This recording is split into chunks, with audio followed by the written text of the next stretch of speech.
కయ్యను అతని అమ్మను ఆయన లక్ష్య పెట్టలేదు. ప్రభు సహాయం కొరకు చిన్న ప్రార్థన చేస్తాం.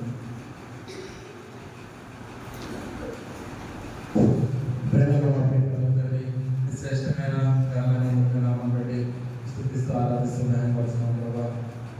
ఇంతవరకు పాటల ద్వారా ఈ నామాన్ని బయలుపరచడానికి నన్ను మమ్మల్ని జ్ఞాపకం చేస్తున్న దేవుడా, మీరు మనకి స్థుతిస్తూ ఆరాధిస్తున్నాం ప్రభావ. తండ్రి మీ యొక్క ఆశ్చర్యాత్మక స్తోత్రాలు ఎలాంటి వారు ఎక్కడ వారు ప్రభావ ఈ స్థలం నుంచి మన బిడ్డగా నన్ను మీరు ప్రేమించి తండ్రి ఇంతవరకు సజీవులు వచ్చి అమ్మ దేవుడుగా మీరు కారణం బట్టి స్థుతి ఉందని తెలుస్తున్నాం ప్రభావ. తండ్రి ఈ విధంగా సాటి సంఘంలో సర్వదృష్టిలో జరుగుతున్న ఆరాధన అందరూ కూడా మీరు అధ్యక్షులు నడిపిస్తున్నామని వేడుకుంటున్నాం ప్రభావ. ఈ స్థలాన్ని కూడా జ్ఞాపకం చేసుకుని మా పరిచయం మీ యొక్క స్వాస్థ్య భాగాన్ని బట్టి పొందాలని తెలుస్తున్నాం ప్రభావ. తండ్రి మన ముఖ్యంగా హైదరాబాద్ రాసిన పాత్రని ఇక్కడ మన వాళ్ళ ఏమాత్రము ఏదైతే నిష్ప్రయోగ రాసిన అవుతున్నాను ప్రభావ. స్వీకరించండి ప్రభావ. యజమానుడు ఉపయోగించగలుగుడు ఆనందమైన పాత్రగా మనం చూద్దామని వేడుకుంటున్నాను ప్రభావ. నా సొంత మాటలు తీసుకెళ్ళి ప్రభావ. ఈ ప్రజలందరికీ నాకు ఏ మాట అవసరమో వాటినే దయచేయండి. ఆత్మదేవుగా మీరు మహిమ పొందుదామని వేడుకుంటున్నాను ప్రభావ. వాక్య పేరులో మేము మీకు అంగీకారమైన అర్పణలో చెల్లించే వారంగా ఆరాధనపూర్వకంగా మా పని చేస్తున్నామని వేడుకుంటున్నాను ప్రభావ. కానీ ఈ గురిలో మీ చేతిలో పెట్టు మీ సహాయం కోరుకుంటూ మమ్మల్ని తగ్గించుకుంటూ మీ నామం హెచ్చిస్తూ యేసు నామంలో ప్రార్థిస్తున్నాము తండ్రి. ఆమేన్. ఇది పాత నిబంధనలో అందరికీ తెలిసినటువంటి భాగం. ఆదాముకు ఇక్కడ చూసినట్లయితే ఇద్దరు కుమారులు ఉన్నట్టుగా చూస్తున్నాం. ఇక్కడ రాసినటువంటి మాటలను బట్టి హేబేలు కయీను మనకు కనబడుతున్నారు. హేబేలు ఏం చేసేవాడు? హేబేలు గొర్రెల కాపరి, కయీనేమో భూమిని సేదపరిచేవాడు. హేబేలు గొర్రెల కాపరి, కయీను భూమిని సేదపరిచేవాడు. కొంతకాలమైన తర్వాత కయీను పొలము పంటలో కొంత యెహోవాకు అర్పణగా తెచ్చాను. హేబేలు కూడా తన మందలో తొలిచూరును పుట్టిన వాటిలో ప్రవ్విన వాటిని కొన్ని తెచ్చాను. యెహోవా హేబేలును అతని అర్పణను లక్ష్య పెట్టాను. కయీను అతని అర్పణ ఆయన లక్ష్య పెట్టలేదు. కాబట్టి మన జీవితంలో మనము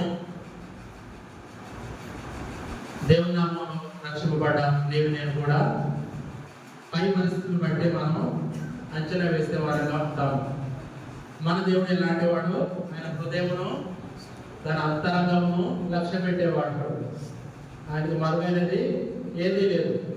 అయితే ఇక్కడ లేఖనాల ప్రకారం మనం చూసినట్లయితే ఇద్దరు కూడా అర్పణ తీసుకుని వచ్చినారు దేవునికి. మరి ఎందుకు దేవుడు ఒకరి అర్పణను లక్ష్య పెట్టినారు, ఒకరి అర్పణను ఆయన లక్ష్య పెట్టలేదు? చూడండి,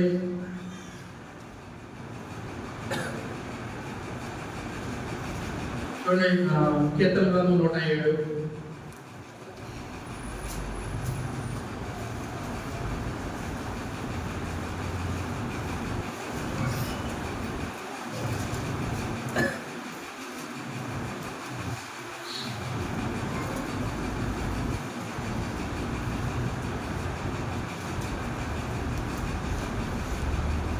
కీర్తన గ్రంథం 107 మొదటి 2 వచనాలు. యెహోవా దయాళుడు, ఆయన కృతజ్ఞతాస్తుతులు చెల్లించుడే, ఆయన కృప నిత్యముండును. యెహోవా విమోచించిన వారు ఆ మాట పలుకుదురు గాక. విరోధుల చేతుల నుండి ఆయన విమోచించిన వారును, తూర్పు నుండి, పడమటి నుండి, ఉత్తరం నుండి, దక్షిణం నుండి, నానా దేశం నుండి ఆయన పోగు చేసిన వారిను ఆ మాట పలుకుదురు గాక. ఇక్కడ నానా దేశం నుండి వారు వచ్చి వాళ్ళు ఈ మాట చెప్తున్నారు. ఏ మాట? యెహోవా దయాళుడు, ఆయన కృతజ్ఞతాస్తుతులు చెల్లించుడు, ఆయన కృప నిత్యం ఉండును. కాబట్టి నా ప్రియ సహోదర సహోదరి, నీవు నేను కూడా ఒకప్పుడు విరోధుల చేతిలో ఉన్నటువంటి వారు. విరోధి ఎవరు? మన పక్కింటి వారా? అంటే మనకి ఇష్టం లేని వారా? మన రక్త సంబంధికులు మనల్ని ఇష్టపడిన వారా? కానే కాదు. మన విరోధి ఎవరు? అపవాది, ఆది సర్పము, ఘట సర్పము. అది ఎలాగూ మోసపుచ్చిందనంటే దేవుడి ప్రేమ నుంచి ఆదాము హవ్వను ఒక్క మాట అన్నమాట, ఇది నిజమా? ఒకే సింగిల్ వర్డ్, ఒకటే పదం, ఇది నిజమా? అంతవరకు దేవుడి చేత శ్రేష్టమైన విధానంలో తృప్తిగా ఉన్నటువంటి వారి జీవితాలకు ఒక కలవరం, ఒక డౌట్ అనేది తీసుకొని వచ్చింది. ఎవరు? అపవాది, ఇది నిజమా? కాబట్టి చూడండి, ఆ ఒక్క మాట ద్వారా అవ్వమ్మ ఆ అపవాది యుక్తిలో పడి తను మోసపోయింది, తన ద్వారా తన భర్తను మోసపరిచి దేవుడు ఉగ్రతకు లోనైనారు. దేవుడి చేత ఏదైనా వనంలో ప్రవేశపెట్టబడిన వారు చివరికి వాడి పరిస్థితి ఏ విధంగా ఉందంటే చూడండి, ఆది కాండము 3వ అధ్యాయము 23వ వచనం. దేవుడైన యెహోవా అతడు ఏ నేల నుండి తీయబడినో దాని సేద్యమంతటకు ఏదేని తోటలో నుండి అతని పంపివేసిన, చూడండి, పంపివేసిన పరిస్థితి తీసుకురాబడింది ఇక్కడ మాట ప్రకారం, మనం చదివిన వచనం ప్రకారం. కాబట్టి నా జీవితాల్లో కూడా దేవుడి ప్రేమ నుంచి పంపివేయబడాలని, మనం ఒకప్పుడు ఎలా ఉన్నాం? విరోధుల చేతిలో ఉన్నాం, అపవాది క్రియల చేత మనము మరి బంధింపబడినటువంటి వారంలో ఉన్నాం. లోకాశలు, లోక పద్ధతులు, నిజమైన వెలుగును, నిజమైన జీవాన్ని కనుగొనని స్థితిలో ఉండి మరి మనకు ఒక గమ్యం అనేది లేకుండా మనం సాగిపోయే స్థితిలో ఉన్నప్పుడు దేవదేవుడు ప్రభువైన యేసుక్రీస్తు వారు ఈ లోకానికి ఆయన ఏ విధంగా వచ్చినారు?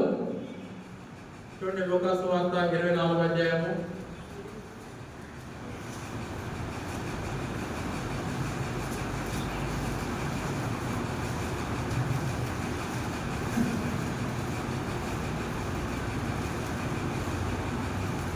22వ అధ్యాయము 42వ వచనం. ప్రభువైన యేసుక్రీస్తు వారు నేను పాప జీవితాన్ని మొత్తం కూడా కడిగివేయడం నిమిత్తం ఆయన తండ్రి చిత్తానికి లోబడి ఈ లోకానికి ఆయన వచ్చినారు. ఆయన ప్రేమ ఎలాంటి గొప్పదంటే చూడండి, తండ్రి ఈ గిన్నె నా ఎదురు తొలగించుటకు నీ చిత్తమైతే తొలగించము, ఆయనను నా ఇష్టము కాదు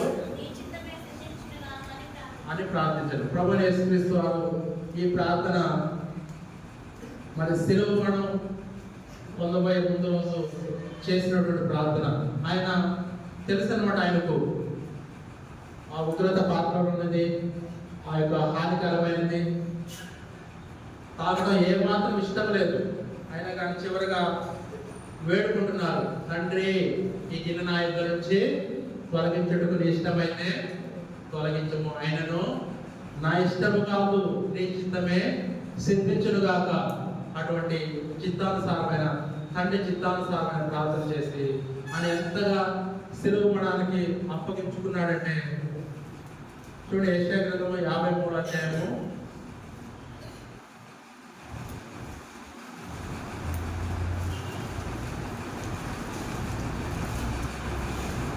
53వ అధ్యాయం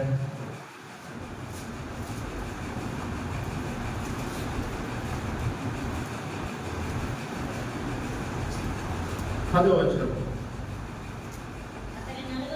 అతని నలుగుబట్టుకు యెహోవాకు ఇష్టమాయను, ఆయన అతనికి వ్యాధి కలుగజేసెను.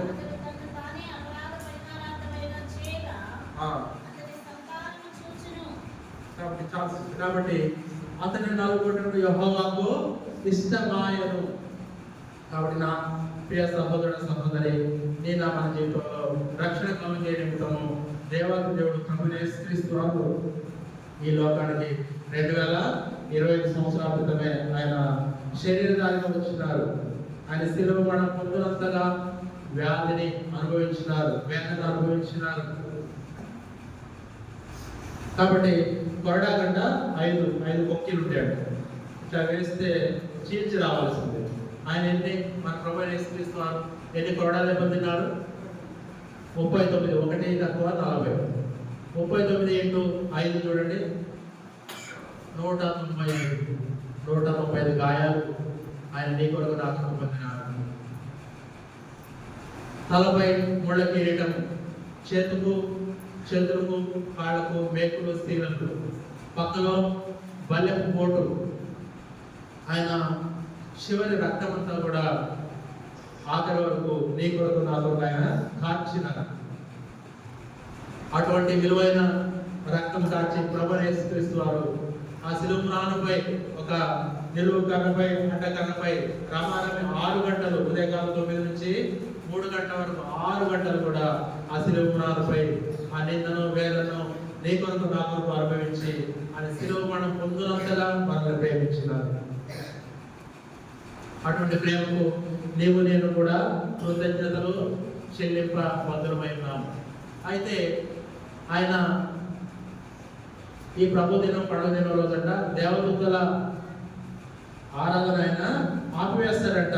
చూడండి, భూలోకంలో నుంచి నా కుమార్తెలు నన్ను ఆరాధిస్తారు అని ప్రభు మన ఆరాధన కొరకు ఆయన వెయిట్ చేసే వారుగా ఉంటారంట. చూడండి, యెషయా గ్రంథము 6వ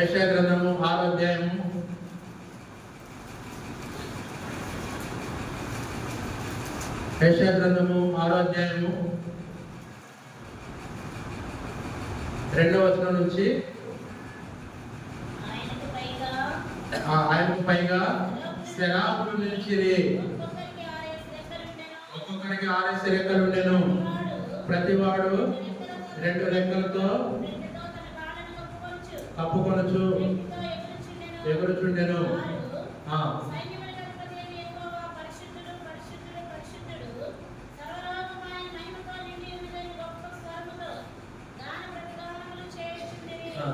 కాబట్టి చూడండి, ఇక్కడ దూతలు వేరు, మహాదూతలు వేరండి. దూతలు వేరు, మహాదూతలు వేరు. మనకు మహాదూతలు ఇక్కడ గొప్ప స్వరంతో గాన ప్రతిగానం చేస్తూ పరిశుద్ధుడు పరిశుద్ధుడు పరిశుద్ధుడు అంటున్నారు. వారు 6 రెక్కలు కలిగి 2తో కాళ్ళను కప్పుకొనచ్చు, 2తో ముఖమును కప్పుకొనచ్చు, 2తో ఎగురుతూ పరిశుద్ధుడు పరిశుద్ధుడు అని గాన ప్రతిగానంతో ఆరాధిస్తూ ఉంటున్నారు. కాబట్టి ఒక దూత శక్తి ఎంతో తెలుసా మీకు? ఇక్కడ మహాదూతలు కనబడుతున్నాయి. మన దేవుని ఒక దూత శక్తి ఎంతో తెలుసా మీకు? ఒక క్షణంలో, ఒక గంటలో కాదండి, ఒక నిమిషంలో కాదండి, ఒక క్షణంలో ఇక్కడ మహాదూతలు కనబడుతున్నాయి మనకు. దూతలు వేరు, మహాదూతలు వేరు. ఒక దూత శక్తి ఎంతో తెలుసండి? ఒక దూత శక్తి ఒక క్షణంలో 1,85,000 మందిని సంహరించగలదు. అటువంటి శక్తి గల దూతలు ఉంటున్నాయి దేవుడికి. ఆ దూతలు వేరు, ఇక్కడ మహాదూతలు ఇక్కడ ఉన్నాయి మనం చదివినటువంటి భాగంలో. ఆ దూతలు, మహాదూతలు గాన ప్రతిగానంతో ఆయనను నిత్యము పరిశుద్ధుడు పరిశుద్ధుడు పరిశుద్ధుడు అని ఆరాధిస్తూ ఉంటే, నా ప్రియ సహోదర సహోదరి, మరి నీవు నేను ఎలాగ ఆరాధిస్తుంటున్నావు? ఆయన ఎంతగా తగ్గించుకున్నారు నీ కొరకు నా కొరకు, ఎంతగా విధేయత చూపించినారు, తండ్రి చిత్తాన్ని అప్పగించుకున్నారు. ఆ శిలువరానుపై అంతగా వేదన అనుభవించి దేవాది దేవుడు క్రయం చెల్లించినారు. ఆ క్రయంకు నీవు నేను ఏం చేస్తున్నాం ఒకసారి పరీక్షించుకుందాం. ఇక్కడ మనం చదివిన భాగంలో 107 దాని కీర్తన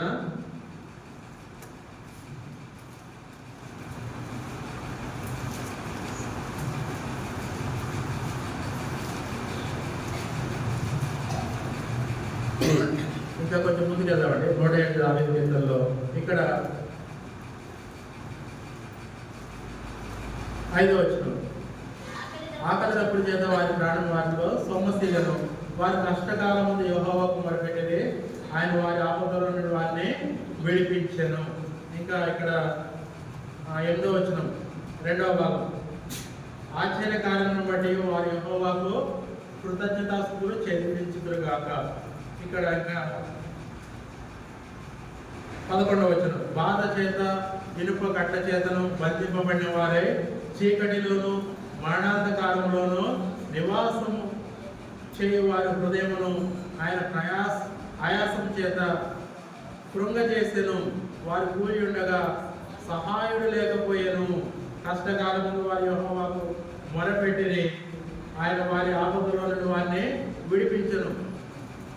తలంపు ఏంటంటే ఈ 107 దావీదు కీర్తనలు మొత్తం కూడా వారి బాధల్లో నుంచి, ఇరుకులో నుంచి, ఇబ్బందుల్లో నుంచి వారు మొరపెట్టినప్పుడు వారి పరిస్థితిని బట్టి దేవుడు విడిపించిన సందర్భం కనపడుతుంది మనకు. ఆ విడిపించిన సందర్భాన్ని బట్టి వాళ్ళు కృతజ్ఞతాస్తుతులు చెల్లించేవారుగా ఉంటున్నారు. కాబట్టి మనం కూడా ఒకప్పుడు పాప బంధకముల చేత, రోగమనే ఆశ చేత, ఏకమేమో ఎరగని స్థితిలో, నిజ దేవుని ఎరగని స్థితిలో మన ఇష్టానుసారమైన జీవితం జీవిస్తూ ఆ నరకానికి పాత్రులుగా మన జీవితాలు చేసుకొని ఉన్నాము. అయితే నీకు నాకు కలిగినటువంటి ధన్యకరమైన మాట ఏంటంటే రక్షణలో ఎన్నో ఉన్నాయండి. రక్షణ చాలా గొప్పది. అశోరపేటలో ప్రభువును ఆరాధించే ఎంతమంది ఉన్నారు చెప్పండి? అశోరపేటలో జనాంగం ఎంత? వేలలో ఉండొచ్చు. ఆయన స్వాస్థ్యమైన జనాంగం మీరేనా చెప్పండి? ఎంతో మంది ఉన్నారు. నిజ దేవుణ్ణి, సత్యదేవుణ్ణి ఎరగనటువంటి వారు, నిజ మార్గాన్ని తెలుసుకోనటువంటి వారు ఎంతో మంది ఉన్నారు. అయితే వాళ్ళందరికీ లేనటువంటి భాగ్యము, గొప్పదైనటువంటి రక్షణ నీకు నాకు ఇచ్చినాడు దేవుడు. అందును బట్టి మనం స్తుతింపబద్ధమైనాము, ఆరాధించబద్ధమైనాము. అయితే వారి జీవితాల్లో చేసినటువంటి మేలు బట్టి ఇద్దరు వ్యక్తులు, మనం మొదటి భాగం చూసినప్పుడు ఇద్దరు వ్యక్తులు ఆరాధించినారు, అర్పణ తెచ్చినారు. పాత నిబంధనలో వాళ్ళు భౌతికంగా అర్పణ తెచ్చి దేవాలయంలో వారు ఆరాధించే చోటులో వాళ్ళు మొక్కుబడి చెల్లించే వారుగా ఉంటారు. ఇప్పుడు మనం కృపాయుగంలో ఉన్నాము. దేవుడు ఆత్మ కనుక ఆయనను ఆరాధించిన వారు ఆత్మతో సత్యంతో ఆరాధింపవలను. ఇంటి కాలం వచ్చే ఉన్నదని ప్రభువైన యేసుక్రీస్తు వారు సెలవిస్తున్నటువంటి మాట. కాబట్టి కృపాయుగంలో ఉన్నటువంటి నీవు నేను ఆత్మతో సత్యంతో ఆరాధించవలసిన నీవు నేను మన ఆరాధన ఎలా ఉంది ఒకసారి పరీక్షించుకున్నాం. అక్కడ భౌతికంగా చూసినట్లయితే హేబెలు అర్పణ తీసుకొచ్చినాడు, కయీను కూడా అర్పణ తీసుకొచ్చినాడు. అయితే ఒకరి అర్పణ అంగీకరించబడింది, ఇంకొక అర్పణ తృణీకరించబడింది. మనం పై సందర్భాలు, పరిస్థితులు, మనుషులు, స్థితిగతులను బట్టి అంచనా వేస్తాం. అయితే దేవాది దేవుడు హృదయమును లక్ష్య పెట్టే దేవుడుగా ఉంటున్నాడు. హృదయపూర్వకంగా నీ ఆరాధన ఉంటుందా లేదా కయీను వలె? నేను ఒక యూట్యూబ్లో సాంగ్ చూశాను, ఇద్దరు తీసుకొని వస్తారు. అయితే పంట పొలంలో కయీను మొదటగా ఎక్కువే తీసుకొస్తాడు, ఎక్కువే మంచి మనసుతోనే ఎక్కువే దేవాలయానికి తీసుకెళ్లాలని సమకూర్చుకుంటాడు. మళ్ళీ బయలుదేరే ముందు అమ్మో దేవునికి ఇంత అనేసి తీసుకెళ్లే దాంట్లోనే కొంచెం ఇంట్లో ఉంచుకొని కొంచెమే, కొంత మాత్రమే అర్పణగా తీసుకోవడానికి బయలుదేరుతాడు. ఏమేలైతే తొలిచూన పుట్టిన వాళ్ళలో వాటిలో క్రొవ్విన వాటిలో శ్రేష్టమైనవి అర్పణగా తెచ్చినాడు. కాబట్టి పాట ఉంటుంది కదా, శ్రేష్ట బలి తెచ్చని హేబేలు. కాబట్టి శ్రేష్ట బలి నేను మన జీవితంలో శ్రేష్ట ఆరాధనలో అర్పిస్తున్నావా? శ్రేష్టమైన విధానంలో దేవుడు దాన్ని అంగీకరించిన నిమిత్తము నేను హృదయార్పణ చెల్లిస్తున్నావా? ఒకసారి పరీక్షించుకుందాం. దేవుడు బైబిల్లో కొంతమంది వ్యక్తులకు, శ్రేష్టమైన వ్యక్తులకు కొన్ని బిరుదులు ఇచ్చినారు. దావీదుకి ఇచ్చినటువంటి బిడ్డ ఏంటి చెప్తారా? హృదయానుసారుడు. మనకు అందరికీ తెలిసింది. దావీదుకి ఇచ్చిన బిడ్డ ఏంటంటే దేవుని హృదయానుసారుడు.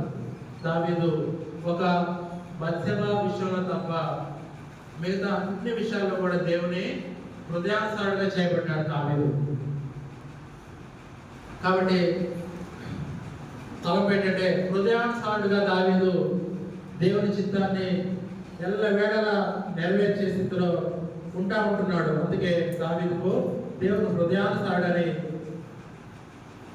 బిరుదిచ్చినాడు దేవుడు. అందుకే దాదాపు దేవుడు హృదయానుసారుడుగా చేయబడిన దావీదు ఎన్నో కీర్తనలు దేవుని కొరకు వెలుగులు రాసి ఆయనను మహిమపరిచినారు. ఆయన ద్వారా దాన్ని కూడా మహిమ పొందినాడు. ఇప్పుడు మనం కృపాయుగంలో దావీదు కీర్తనలు చదువుకొని వాక్పేరులో ఆరాధిస్తున్నామంటే దావీదు దేవుడు హృదయానుసారంగా చేస్తున్నాడు. కాబట్టి నేను మన జీవితంలో ఆయన చేత రక్షింపబడ్డ నీవు నేను కూడా ఎవరు తక్కువ కాదండి. మన సమాజంలో 3 ఉంటాయి మాటలు. బత్సిగా తాతయ్య గారు అనేవారట, ఆల్ ఆర్ ఈక్వల్, అందరూ సమానమే. ఇంకొకటి ఆల్ ఆర్ ప్రీషియస్, అందరూ ప్రశస్తమైన వారే. ఇంకొకటి ఆల్ ఆర్ ఇంపార్టెన్స్, అందరూ ముఖ్యమైన వారే. కాబట్టి నేను మన జీవితంలో అందరము ముఖ్యమైనటువంటి వారమే, అందరము ప్రశస్తమైనటువంటి వారమే, అందరము సమానమైనటువంటి వారమే. అయితే ఆయన సన్నిధికి వచ్చినటువంటి నీవు నేను ఎలా ఉంది మన జీవితం పరీక్షించుకొని మరి కొద్ది తలంపులతో దేవుడు మనం ఆరాధించే వారంగా ఉన్నాము. కాబట్టి దేవుడికి కొద్ది మాటలు దీవించుగా.